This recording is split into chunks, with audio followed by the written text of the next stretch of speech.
What's going on, guys? This is Bobby Douglas. Welcome to another 2021 NBA Draft Prospect full game video breakdown. Today we're going to be taking a look at Tennessee guard Jaden Springer. Springer was a 5-star prospect coming out of high school. He went to IMG Academy, which is one of those big prep schools like a Montverde or an Oak Hill.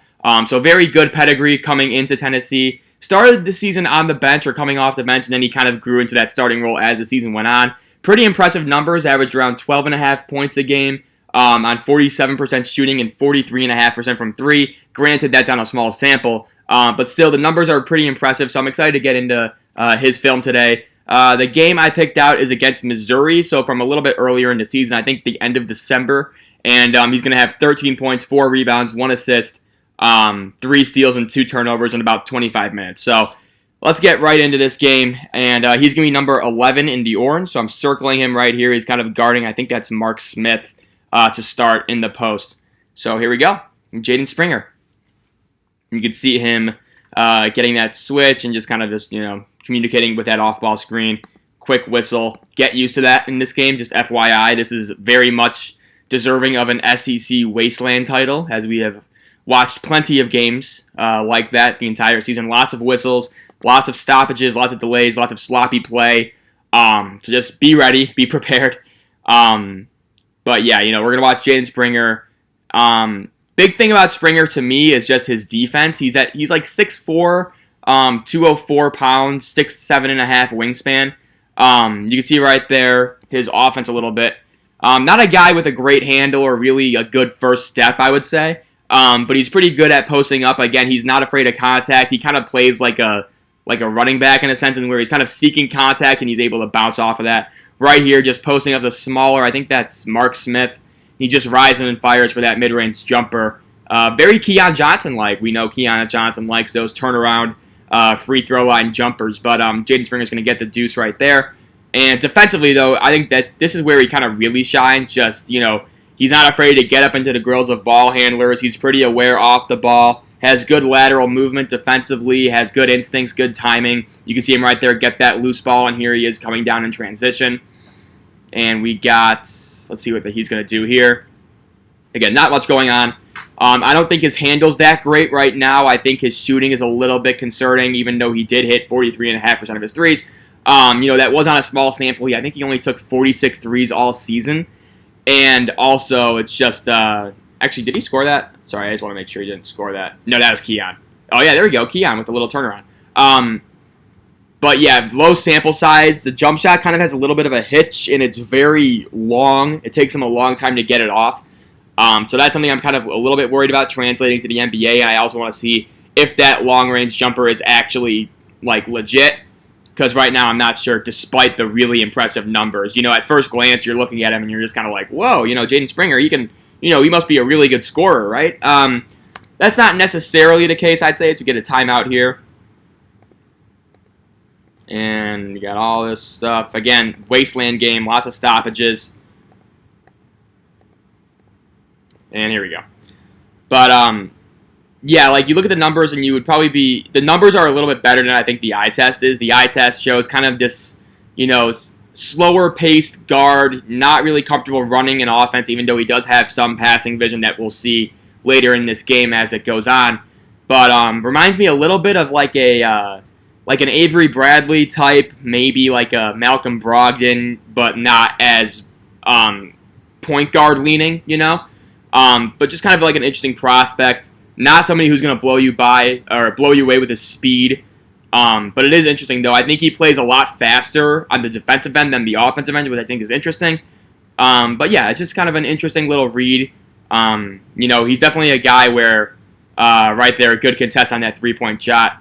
And then really nice job right here, just anticipating this pass, being in the right spot at the right time, right, and using that kind of quick twitch reaction defensively to get that steal. He's going to get it back. Let's see what he does there. He's going to get that one to go. Another thing that we'll get into a little bit more, but Jaden Springer has this weird habit of always having to go off of 2 feet when he's in the lane. So just watch him right here as he makes this basket. I'll try and stop it. Look at the jump stop, right? You see a lot of guys, and they cover more ground if they're going off of 1 foot, right? It's kind of mid-step. Jaden Springer, I feel like this issue he has where he's always going off 2 feet it just kills any momentum he has going towards the basket.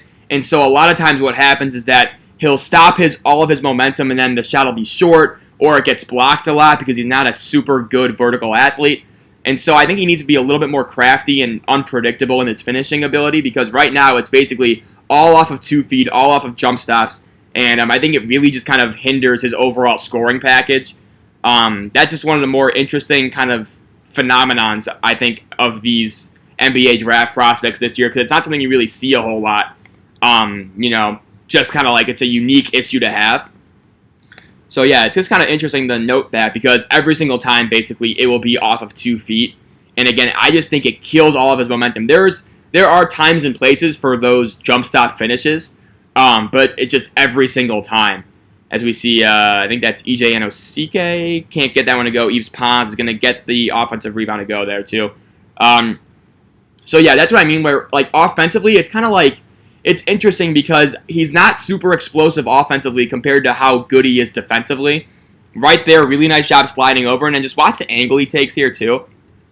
I think Pons gets this block, but Springer's right there with the contest, and just watch the angle he takes because he knows he has responsibility for number 42 in the corner, right? So then right here, okay, so just kind of see how he's angling himself to kind of wall off this pass, right, to the corner shooter. A lot of guys you'll see, they'll run flat right along the baseline, and then it's an easy kick out. But Jaden Springer is kind of getting the best of both worlds here, where he's able to contest this drive while also cutting off that pass to the corner, or at the very least, making it extremely difficult for that point guard to even see that opening, right?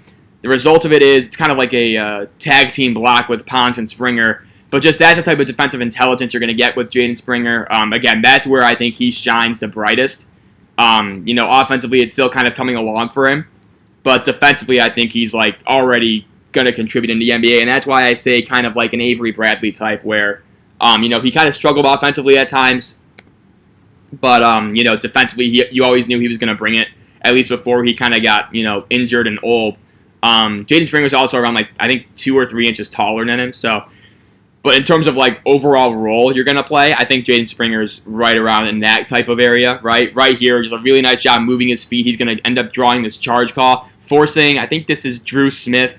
Someone could correct me if I'm wrong on that, but just forcing Drew Smith towards the baseline, right? And then he's ultimately going to draw the charge, moving his feet well, physical defense, right? And he gets that charge call. That's a college charge call, right? And he's going to get it right there.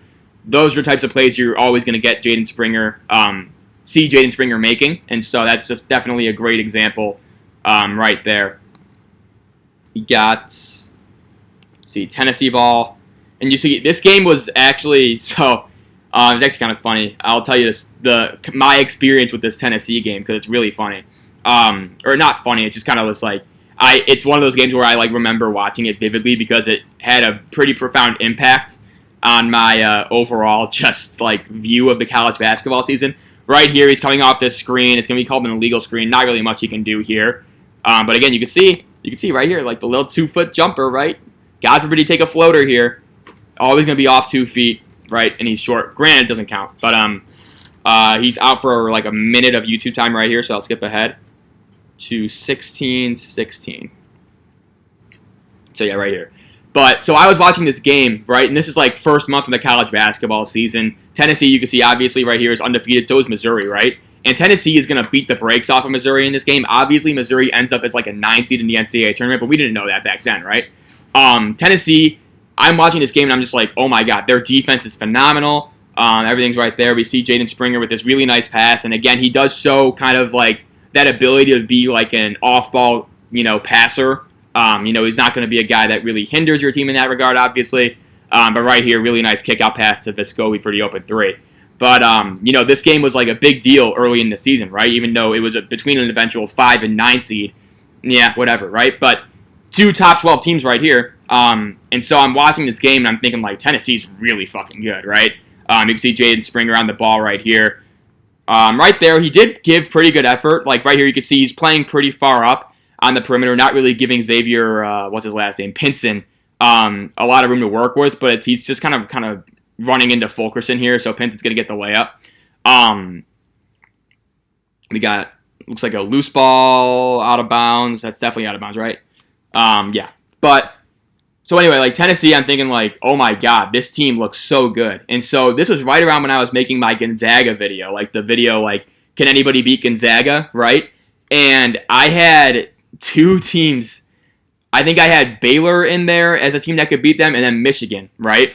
Then I watched this game, and I gave Tennessee the nod, too, because I really liked their, like, physicality. I liked that they could match up athletically with Gonzaga, right? I think they could have given them a lot of problems, right?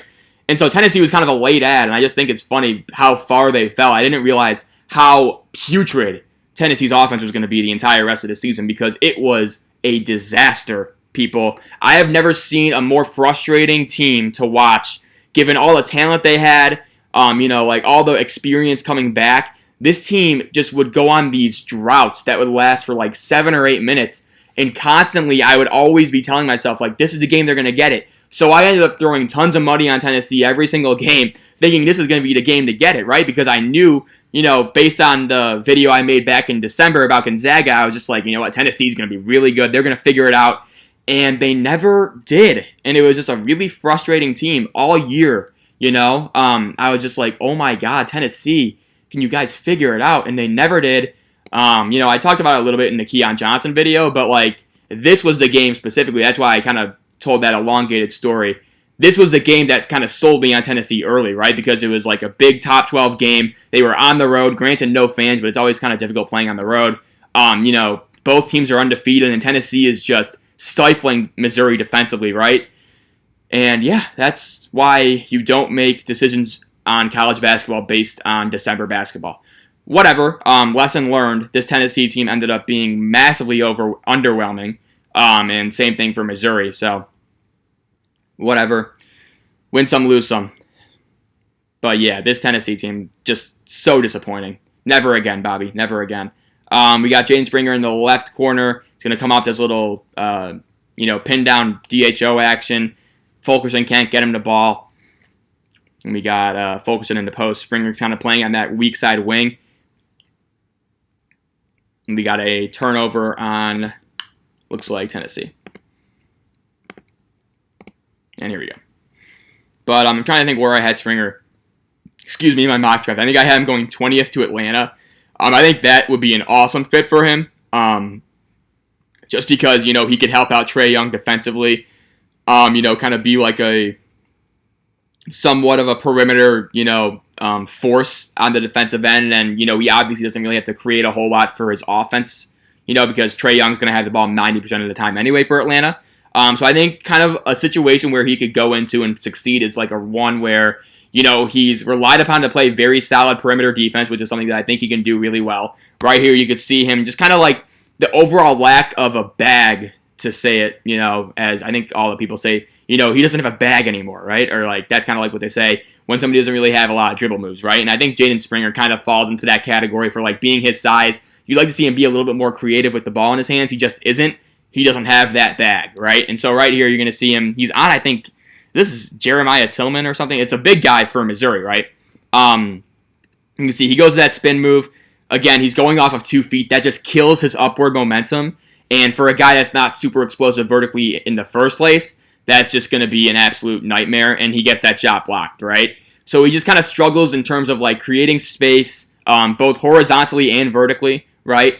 And I think that's where kind of like that was Kobe Brown, excuse me. But, that's kind of where the concerns about Springer come in. Defensively, I think he's going to be fine. I think he's going to be a stud on that end. Offensively, it's about how much can he really offer.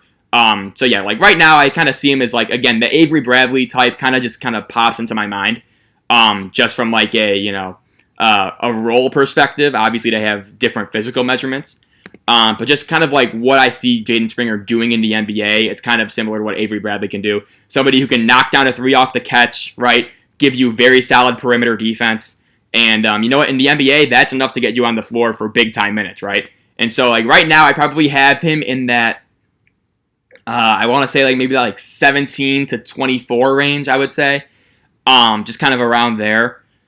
That's kind of where I'm at with him. You guys can disagree with me in the comments if you want to, but I think that's pretty accurate. So yeah, that's kind of just where I see him. And we got him running some point guard right here.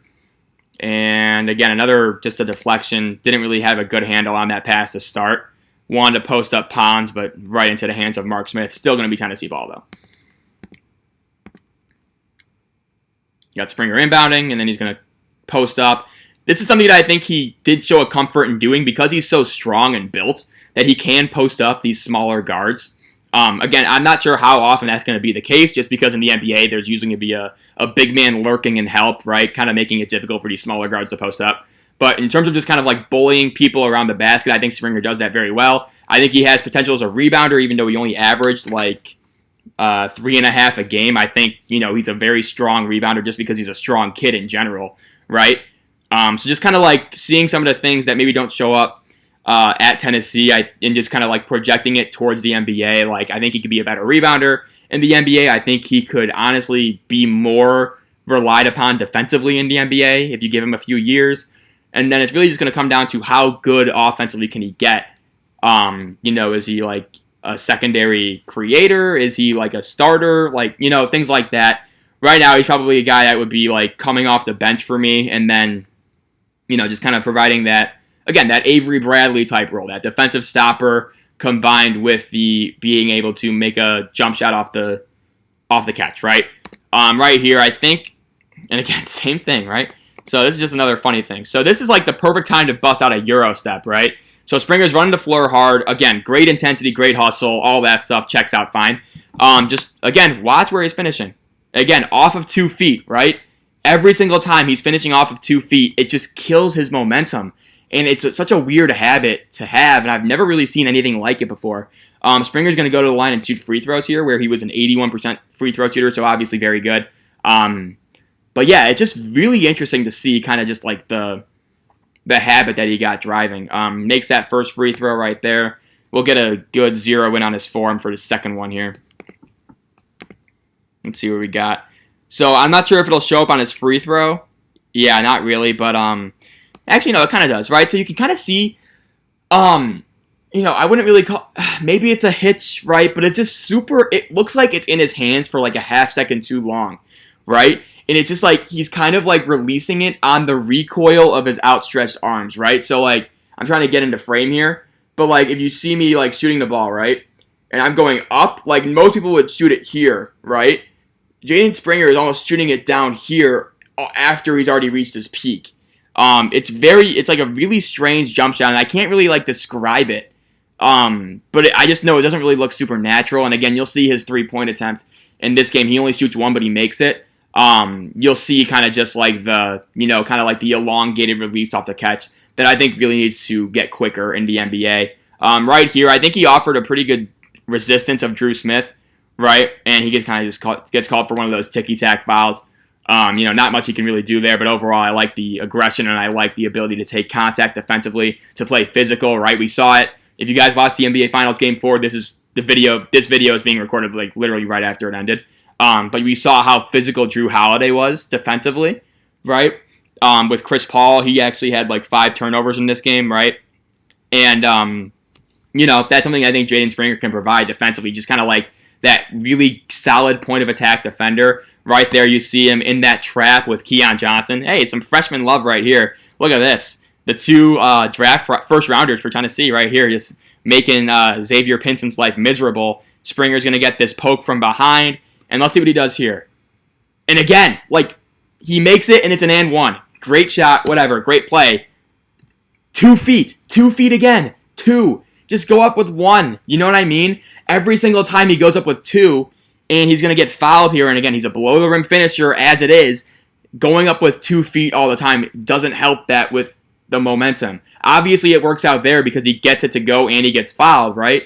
And he gets fouled here. But it's just one of the strangest things, and he does it constantly. It's so funny. Let's look at this free throw again. This might have been an actual, let's see. And again, yeah, it just looks like he's kind of overextending it. You know what I mean? And again, maybe it's not so much that he's shooting it on the way down as it's just like he's going too far up before shooting it, right? It looks like he's shooting it with absolutely straight arms. You know what I mean? You guys can kind of like help me put this into words because I'm obviously having a difficult time doing it. But as long as you know that like something is up with the shot, right? I think we all kind of see it even though we can't necessarily describe it. It's just interesting for me to watch. And again, like the numbers all check out. 81% free throw shooter, 43.5% from three, 47% from the floor. They all check out fine. It's just weird when you watch the eye test. It's significantly underwhelming compared to the numbers. So it's just interesting. We got a shot clock violation there. Springer did a nice job kind of moving around and contesting. Again, he's going to be a guy that can fly all around the court. He embraces being mismatched, right? He'll take on bigger guys defensively, and he can hang with them because of that physicality. That's something that he does really well, I think. Even though he's not, on the surface, super, versatile defensively, he's not going to back down from that challenge, which I think is pretty impressive. We got Keon posting up. That could have been a foul. Let's see what Jaden Springer does here in that ball screen, right? And again, just really no pace. I wouldn't say no pace, but just no explosion, I would say, with him, right? Out of the ball screen. Fulkerson kind of sets a shitty screen, so I don't really blame him for this. But, this is where, maybe we're passing it out to Josiah Jordan-James, right? He actually does do that, but maybe a little bit earlier, right? And so I do think he'll struggle, or at least won't be asked to be doing, a lot of ball screens as the handler. Again, I think he's much more suited to be that guy on the wing, maybe one pass away, so he can rise and fire. Right here, another turnover by Springer, just kind of lacking that overall he kind of got shoved out of bounds. He probably stepped out of bounds anyway, and then he just throws it into no man's land, right? I mean, not really anything he could have done there. But again, just don't really drive that. And again, that lack of explosion, I think, will hurt him in terms of the offensive side of the ball. So yeah, he's interesting, man. It's tough for me to really get a finger on him, just in terms of rankings, in terms of everything, we're doing all these in a condensed amount of time now, obviously, and so even from today, do I have him below or above Usman Garuba, right? This morning I thought I had him above, and now I'm not really so sure after watching him, right? We'll see what happens, but again, I think the numbers really are helping him out in terms of where people have him. I do think though, Atlanta at 20, I think would be an awesome fit for him. They passed on Tyrese Halliburton last year, which I think was a mistake, even though Onyeka Okongwu gave him pretty big minutes in the playoffs. They passed on Tyrese Halliburton, which would have helped them immensely. I don't think they make the same mistake again. Defensively, I think Springer offers you kind of that guy that you can play next to Trae Young, right? And it kind of balances out the good and the bad defensively. He can cover for a lot of Trae Young's limitations, I think. And so I think that's kind of a direction Atlanta should go. And that's kind of the first team that kind of pops into my mind when I'm thinking of potential landing spots for Jaden Springer that would be good, right? I'm just trying to think of others. I'm trying to think of other teams. You know what I mean? It's always hard to kind of come up with teams off the top of your head. I'm just trying to think of teams that maybe lack perimeter or defense. Memphis, no, they got Desmond Bane. Desmond Bane's another guy who I think Jaden Springer kind of reminds me of, just in terms of the numbers being so just astronomically good, right? We got a review here, so they'll take their sweet time doing it. Not to worry. Luckily, we have fast forward, and again, you can see Jaden Springer kind of being the front man for that press, right? Active hands, he's fighting, trying to get deflections and interceptions, and then he's right back into man. Good form, good posture defensively. He'll fight over screens, as we see right here, moving his feet really well. And again, it leads to that steal because Jaden Springer isn't giving Drew Smith an inch, right? I think that was one of the more impressive defensive stands for Springer in this first half. And then right up the floor, he is, getting the ball up ahead. And again, he's a smart passer, just doesn't really know how to execute it not most times, but at sometimes, right? It's just kind of an issue for him. We got a layup for, I think that's Tillman. I want to see, did Springer shoot this? He did. Yeah, and again, just not much he could really do here, but again, just kind of showing that lack of explosion, right? I think a quicker guy maybe hits that hole, or at least kind of gets into this middle of the lane and challenges, maybe kicks it out, right? But Springer doesn't really have that yet. He's not raw necessarily offensively, as more as he just is limited, I would say. So right here, he can't really attack this gap, forces up some junk, and now Missouri's got a fast break opportunity that'll lead to an easy layup. Just kind of again, not raw but limited. I think that's kind of what I'm trying to say here. And I think that's pretty clear just in terms of the overall pace that he plays with. It's not a bad pace, but it's definitely not one that he's capable of just going from fast or slow to fast, And so I think it's just kind of interesting to see where he'll end up offensively. And again, I don't really think Offensively, he's not going to be a guy that I would put the ball in his hands a whole lot. I think he's much better just kind of reading and reacting, shooting off of the catch, assuming that jump shot is legit. So yeah, it'll be, again, that's why I'm thinking like Atlanta would be great for him. I'm trying to think of other ball dominant guards. Honestly, Dallas would be good for him, even though I know they don't have a first round pick. I'm just trying to think of guys who, they have like people who can, kind of take over ball handling, right? I'm trying to think. At 18, the Thunder probably don't want him. 19. Who's 19 this year? Philadelphia. No, not Philadelphia. But yeah, no.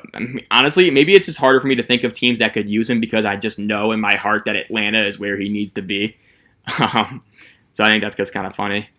We got a turnover right here, and again, Tennessee's kind of extending that defense. Not as far out as they were earlier in this half, but you can see Jaden Springer is not in right now, actually. Is it 30? Yeah. My bad on that. Jaden Springer's out, and then he's in at 45:01, so I will skip ahead there. It's on this Fulkerson free throw, and then he's in for the final 2 minutes of this first half.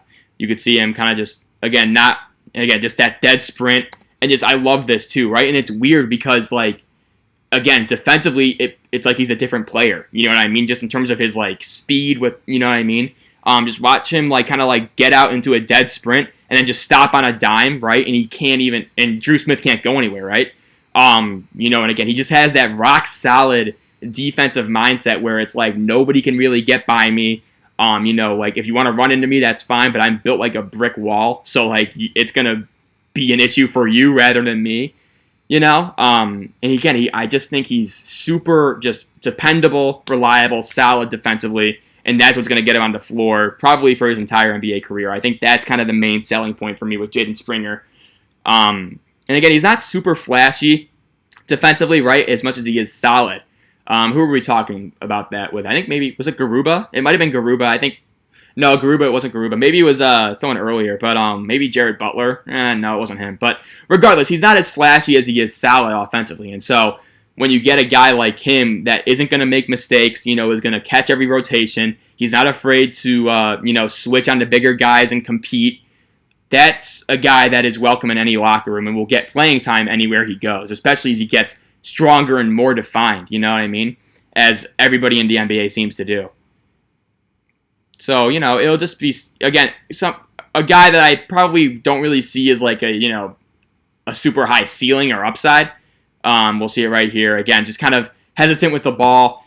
This should be an attack going towards the baseline. I understand the pass fake right here, but like this needs to be an attack towards the baseline, kind of like a pull-up jumper, right, in that short corner. But again, he's just kind of hesitant, and it's going to lead to a strip and a turnover. Just kind of those things he needs to clean up a little bit. And so, again, it's just, like how much can he give you offensively in his prime? I'm not really sure.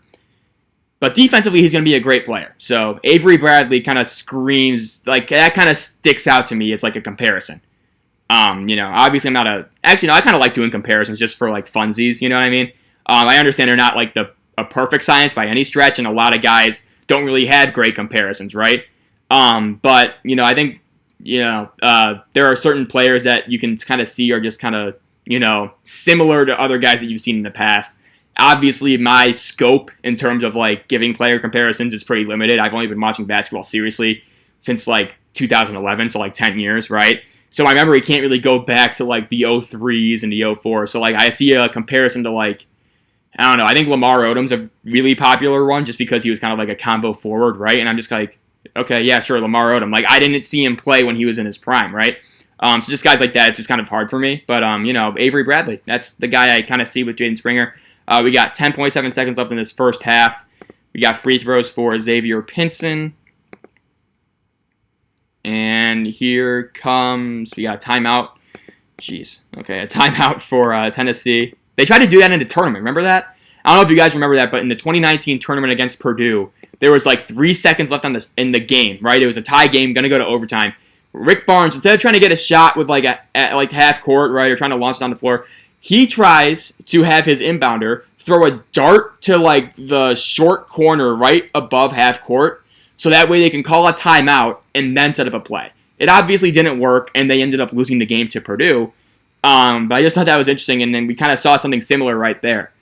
Springer's inbounding, 8.2 seconds left. We'll see what happens here. Is it going to be John Fulkerson? It is. Anything going? No. Okay.